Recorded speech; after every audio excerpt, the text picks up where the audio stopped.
Hello, welcome to my channel, 4 Lazy Days. Today I'm making a fabric book cover. Marion from Marion's World has been showing us since a couple of videos ago her fabric books and then how she's making one of the covers for her fabric books. So I'm starting off with these little bits that I've dyed. Usually when I dye something I use the dye until there's nothing left, and so this was dyed using some coins. So there's a coin popped into the middle and then tied with some string, and I put on the string a little bit of wax. And I was just having a good old experiment really. Goldy kind of colour, not everything apart from pale pink probably. What is in there?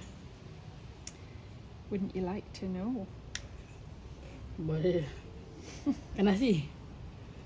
Ooh, is it intriguing? Yeah, it's a bit like that. I don't know what it is. Wow. Alright, let's see if it's buttons. What? Oh look, some of them have come out more shiny. How do you know what? How you reach like that? I think I'm going to have to take, I don't know what I'm going to have to do. Do you think that's going to come out there? No, impossible. Impossible. So that was my dyeing adventures last week, and this is the result. So I'm going to make the book cover using the centre of this one, because I think that's the nicest part. And I'm also going to use this blue colour, which is the same brand but a different colour, and this is from a few years ago and this is what I have left. So I'm going to use that too. So this is my basic sketch. It's a dandelion with all its little seeds blowing everywhere. That's the basic idea. So I cut out a rectangle of blue and I've drawn with a white gel pen onto the rectangle, and I've stuck it down with this craft glue. This is just a temporary glue for all sorts of crafts. Works really well. And then behind this I've put some cheesecloth, I think it's called, like to the back. This just helps with the embroidery. It means that you can tie the knots off inside this mesh instead of catching the actual fabric in there. And also it helps me to keep it flat because I'm not going to bother using a hoop for this. So do try a few different things out. This is some wool that I actually hand spun myself on a little hand spinner, and it was dyed in the same colour as the blue fabric a couple of years ago. And then I've just got some other bits of wool out to try out colours and check textures and just see what I like. So I decided to put 3 different types of green together and couch them down to make the dandelion stalk. So I have 2 bits of wool and then this thread, Wonderfeel. It's just a very fine, shiny thread, and sometimes it can look really nice. I feel like this wasn't really worth putting it in this time though, because it just got lost in the other stuff. So I'm just twisting them together a little bit to make it a bit more manageable, and then couching down, which literally just means getting a thinner needle and thread and doing some stitches to keep it flat. To the end, just going to anchor it down with a couple more stitches at the end.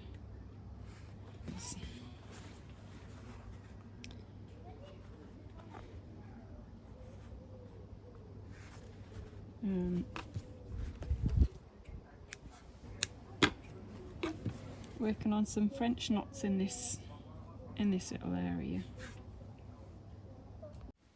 So I decided to just do one wrap because it's a quite a thick wool, but it's another thing to be experimented with to see what thickness you want. And I've just covered that area in French knots. So I did the French knots with a couple of different threads. This is a thinner thread, so I'm doing more wraps. And as you can see, I've got some loops at the bottom of the French knots that I put on. I wanted them to look like kind of bedraggled leaves, but because the wool was so thick, they stood up, so I did end up cutting them off. I could have tried to put them back on with a a thinner thread, but I forgot about it, so it didn't get put back on. Did a little bit of experimenting with 3 different types of thread to see what I'd like to use. And I liked them all, but they were very much of a muchness, very similar. But I just feel like this first one there, the linen one, is the nicest. It's quite thick, it's quite rigid to use, but I think it gives a nicer finish. The other one was a DMC, very sparkly metallic one. And the other one was a cotton, an Egyptian cotton. So they were all really nice threads, but I actually just went with this that I got from the second-hand shop. I started by doing some back stitching. Wasn't really quite sure how to get the effect that I wanted for these little flyaway petals. So I did some back stitching at the start, and then later on I just did some big stitches that I think look just as nice. And then when the petals were stitched, I look back on my sketch and it's time to put some lettering on. So I've decided to write, "The only thing certain is change." And I think this goes well with the dandelion theme, the changing of the dandelion, the physical change. And then also, I think even in art, your artistic capacities change, your tastes change, your style might change. And I think you've got to allow a certain amount of flexibility and allow yourself to be able to change.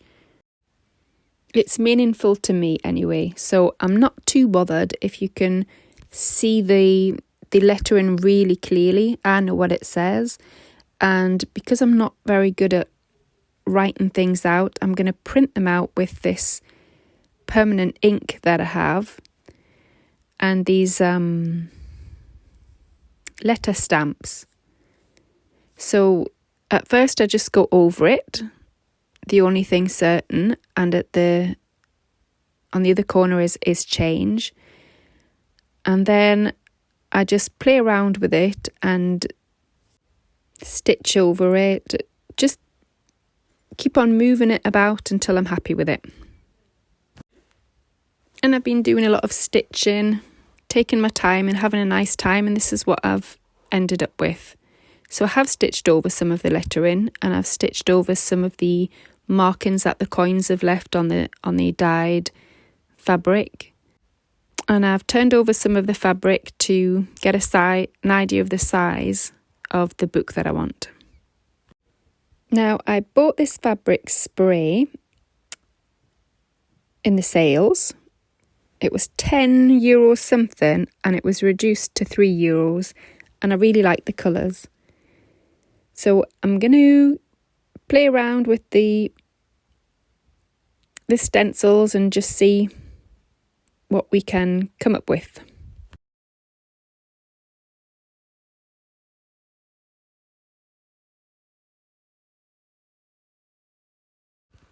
And this is more or less the end result. I am just couching down this little bit of wool here.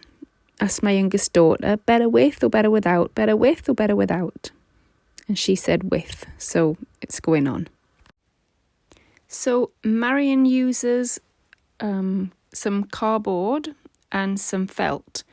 Well, I've got this quite thick felt, and believe it or not, I could not find a scrap of cardboard in this house. So this was bought from the children's part of a cheapy craft store, as was this glue as well.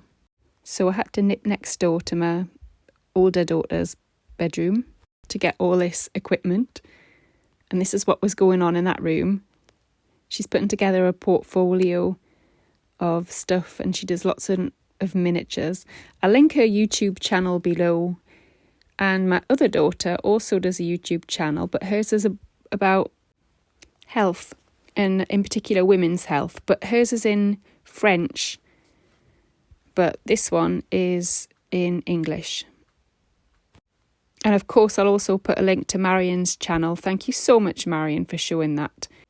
I've wanted to make a fabric book for a while and I just haven't got round to it, and part of the reason is because I didn't really know how to be doing it.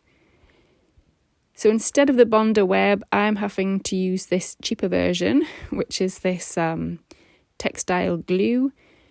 And if you do this, I think it works fine, but just be careful of not putting it right to the edges because it'll be hard to get your needle through the glue parts. Although I had got paint on it, that textile paint, and that was already a bit tricky to get the needle through. I did manage, but I had to have a thimble on. It was quite strenuous, really. So she leaves about 2 inches all the way around, and then for the spine in the middle, you need to leave 1 inch as well so that you can put your pages in.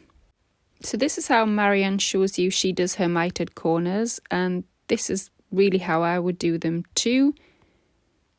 Folding in the middle bit and then the 2 edges, and then fiddling about until it fits.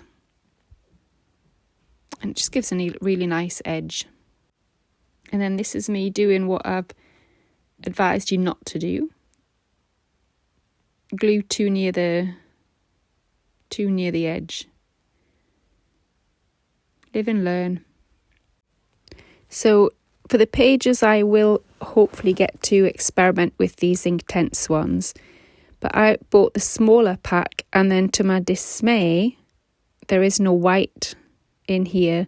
And Marion shows you a really nice technique with the white. So if you haven't bought them already and you do fancy buying some, just something to bear in mind.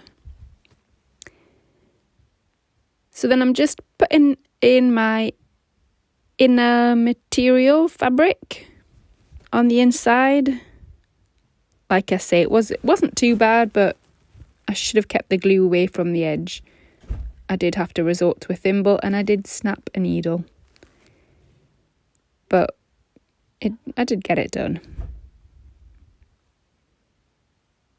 And then this is what it looks like at the end. So what do you think, ma'am? Because I know you were watching Marion's as well. Had to cut another piece of material out for the back. I've got plenty of room, hopefully, for pages. And I really enjoyed doing it. Thanks for watching.